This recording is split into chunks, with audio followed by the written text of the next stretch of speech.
লোকসভা নির্বাচনের মুখে দিনহাটায় বিভিন্ন রাজনৈতিক দল ছেড়ে তৃণমূলে যোগদান 25 জনের। শুক্রবার রাত 9টা নাগাদ দিনহাটা শহরের সুভাষ ভবনে উত্তরবঙ্গ উন্নয়ন মন্ত্রী উদয়ন গুহ ও কোচবিহার লোকসভা আসনের তৃণমূলের প্রার্থী জগদীশ চন্দ্র বর্মা বসুনিয়ার উপস্থিতিতে তৃণমূলে যোগদান কর্মসূচি আয়োজিত হয়। মূলত এদিন সেখানে বিভিন্ন রাজনৈতিক দলের সঙ্গে যুক্ত মোট 25 জন কর্মী সমর্থক তৃণমূলে যোগদান করেন।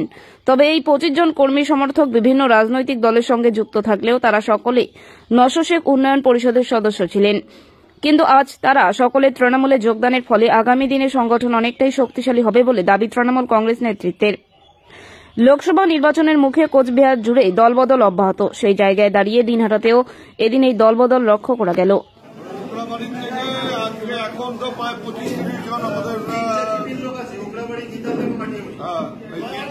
থেকে নয়ারহাটও আছে, 4টে দিকের প্রায় 25 জন।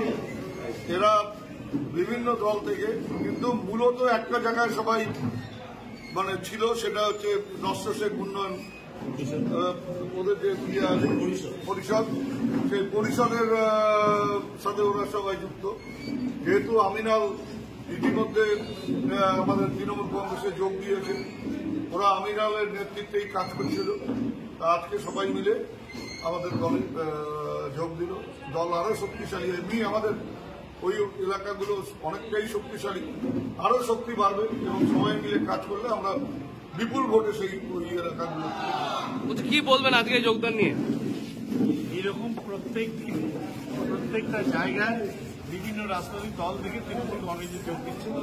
হয়তো এখানে পৃথিবী থেকে 10 জন তারা যোগ দিয়েছেন এবং নস্য শেখ উন্নয়ন পরিষদের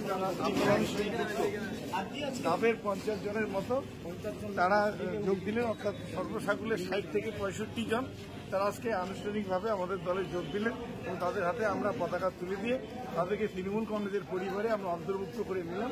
আগামী দিনে তাদেরকে নিয়ে আমরা এলাকার উন্নয়নের কাজ করি।